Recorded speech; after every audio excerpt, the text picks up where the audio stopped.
Good afternoon, Open Arms. First and foremost, I would like to thank Bishop Thomas for allowing me this opportunity just to speak some encouragement to each and every one of you this afternoon.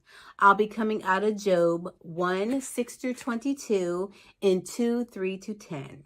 One of the greatest difficulties in life is coping with suffering when it touches you and the people you love.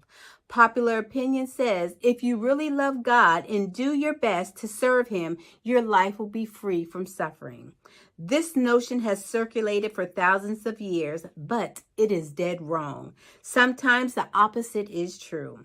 Some of the greatest heroes in the Bible endured tremendous suffering. The same is true today. Some of God's most precious people are suffering the most. Suffering can touch our lives at 4 different levels, which often overlap. Our physical health can be taken from us temporarily or permanently.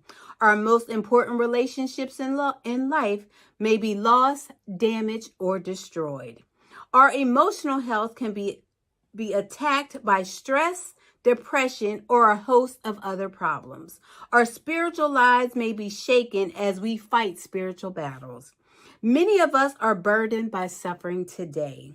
If your life has been free from suffering, fasten your seatbelts because suffering visits each and every one of us at different times in our life. Suffering can show up anytime, anywhere, with anybody.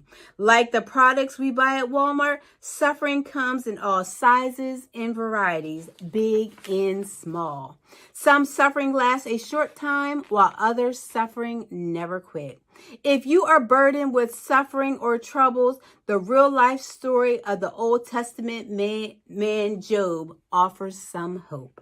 Job was a righteous man who served God with his whole heart. He endured suffering at every point in life.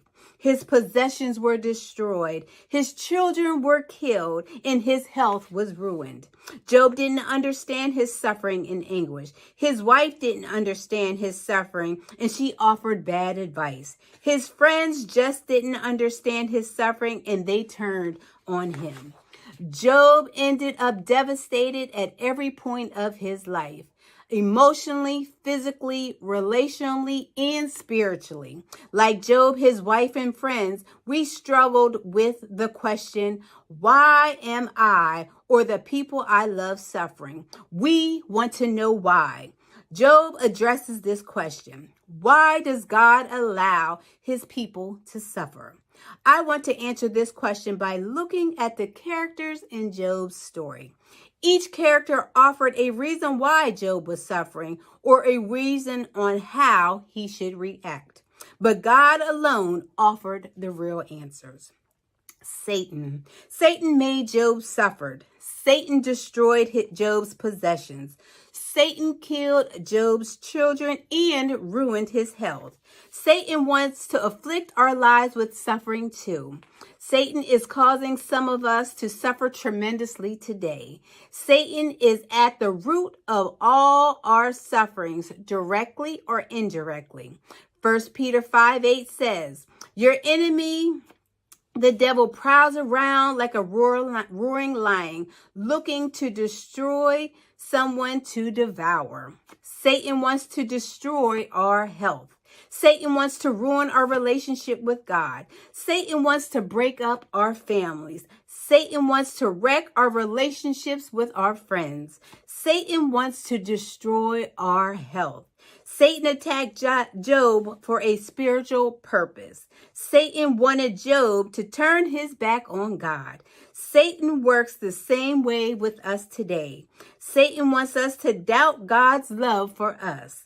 As a father of lies, Satan will lie to us about God. Job 8:44. When we are hurting, Satan whispers lies to us to get us to doubt God's love. If God really loved you, why are you suffering like this? It is easy to fall into Satan's trap when we are suffering. We begin to feel abandoned by God. We get frustrated with God. We begin to doubt God's love for us. We get angry with God. This process of drifting away from God happens gradually.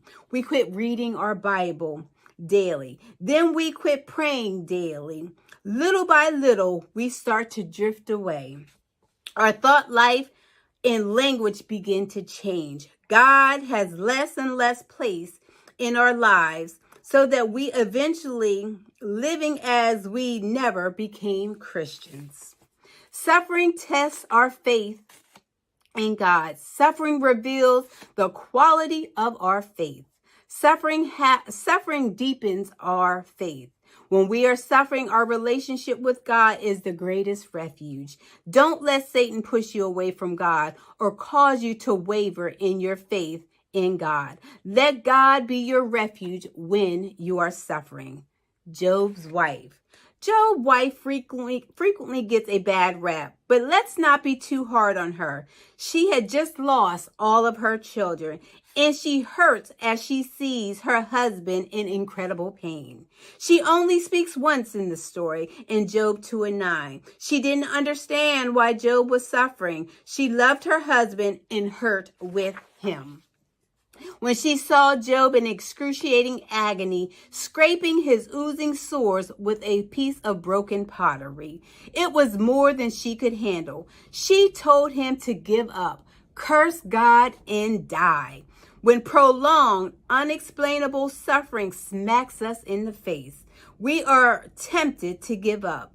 Many in our society today just simply give up. You'd be surprised about how many on here today have thought about taking their lives. Job's wife told him in the end to curse God and die. But Job told her, "You are talking like a foolish woman." Job 2:10. Job understood that his life was in God's hands. His life wasn't his to take. No matter how bad things get, no matter how bad you hurt, you are foolish if you think the answer is to give up in the end and end your life. God has a plan for your life. God can work out his plan for your life even in the midst of suffering. Remember what Isaiah 53:3 says about Jesus Christ, the Son of God.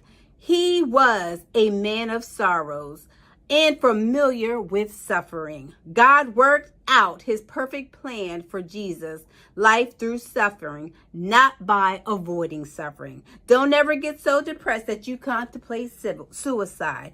God gave you life for a reason. You may not understand God's plan for your life while you are suffering, but trust God anyhow, for God does the same of some of his best work on our souls in the midst of human pain. Job's friends. At first, Job's 3 friends grieved with him in silence for 7 days. For a full week, they did what friends should do with a hurting friend. They shared in his pain, but then they turned on Job. Of course, they tried to persuade Job that his suffering was due to some terrible sin that he had committed.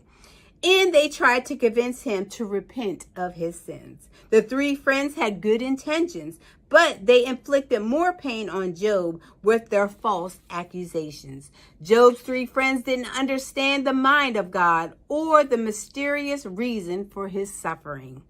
We all have friends like Job's 3 friends. They say, "If you need me, just give me a call."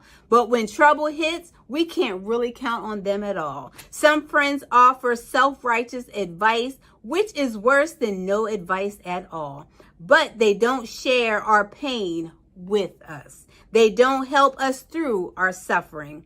What we really need is a friend to share in our suffering. In Job 2:3, God stressed that Job was afflicted with suffering without any reason. Job. The reason for Job's suffering was as mysterious to everyone in Job's life. Job's wife didn't understand. His friends didn't understand. Job didn't understand why he was suffering himself. Job didn't struggle with the pain of her suffering as much as with the question, why? 16 times Job asked why. Why am I suffering? Why is God allowing this to happen to me? But there is no hint in the story that God intended Job to suffer to humble him. Job remained silent this time. Job must have thought, it's no use confronting an arrogant, self-righteous fool. Sometimes silence has the best and greatest power. You can't change an arrogant fool's mind. Like Job's friends, many Christians make foolish comments in trying to hurt other people. The Bible shows us that God sometimes chooses not to heal despite great faith or fervent prayer. God didn't answer Jesus' threefold prayer in Gethsemane to remove him from the cross. God didn't answer Apostle Paul's threefold prayer to remove the thorn in his flesh. God sometimes has a higher purpose in mind for suffering that we can't comprehend at times. As Job asked the question, why God? He couldn't find God in the midst of his pain in Job 23, 1-9. Job was so overwhelmed with pain that he couldn't feel God's presence. Job felt abandoned by God. Job's inability to find God in the midst of his pain was his biggest struggle. It was far more painful than physical and emotional pain he was feeling. During his horrific suffering, Job's faith was severely tested. Job wavered at times spiritually. He had endured the test of faith because he trusted in God even when life made no sense. Job had a courageous faith in God. He learned to trust in God even when he didn't understand. Sometimes we simply have to say, God, I am putting my life in your hands. I've done everything I know to do. You take control. The most difficult spiritual truth in the book of Job is God sometimes allows his people to suffer without explanation. Yet we know that God is all-knowing, all-loving, and all-powerful. Sometimes God's actions are beyond our understanding. We can't always understand how God is working in our lives. Romans 11:33, 1 Corinthians 2:16, unless God chooses to explain himself. Many people wrongly believe that being a Christian exempts us from suffering. Faith in God does not prevent trials. Faith in God gives us a refuge in the midst of all of our trials. Our all-powerful God could rescue us from every problem, but sometimes he allows us to go through problems for a reason beyond our understanding. And then there's God. After 37 chapters of silence, God finally answered Job in Job 38. God spoke to Job out of a mighty storm to impress Job with his infinite power. Job wanted to know the answer, but God refuses to give Job the answer in Job 38, 1-3. Instead of giving him the answer he wanted, God assured Job that he was in control and that he alone knew the reason for Job's suffering. God taught Job that it is better to know God than to know all the answers. Job didn't need to know why he was suffering. He needed to know who was in control, who loved him, and who would be with him through all of his suffering. Job needed a new understanding of God. Rather than tell Job the reason for his suffering, God assured Job of his love, wisdom, and power. Job learned a hard lesson that when everything is stripped away from our lives, all we have is God, and God is enough. No matter how bad life gets, God's love and his grace is enough. Like Job, suffering tests our faith. Suffering can strengthen our faith, or suffering can shatter our faith. We will have to make the choice. Suffering will either drive us into God's arms, or suffering can cause us to walk away from God. Make the right choice.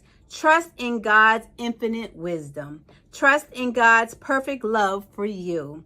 Seek God's presence in the midst of all of your pain. Our Lord will still bear the scars of his crucifixion, stand with his arms wide open to comfort you with his loving presence.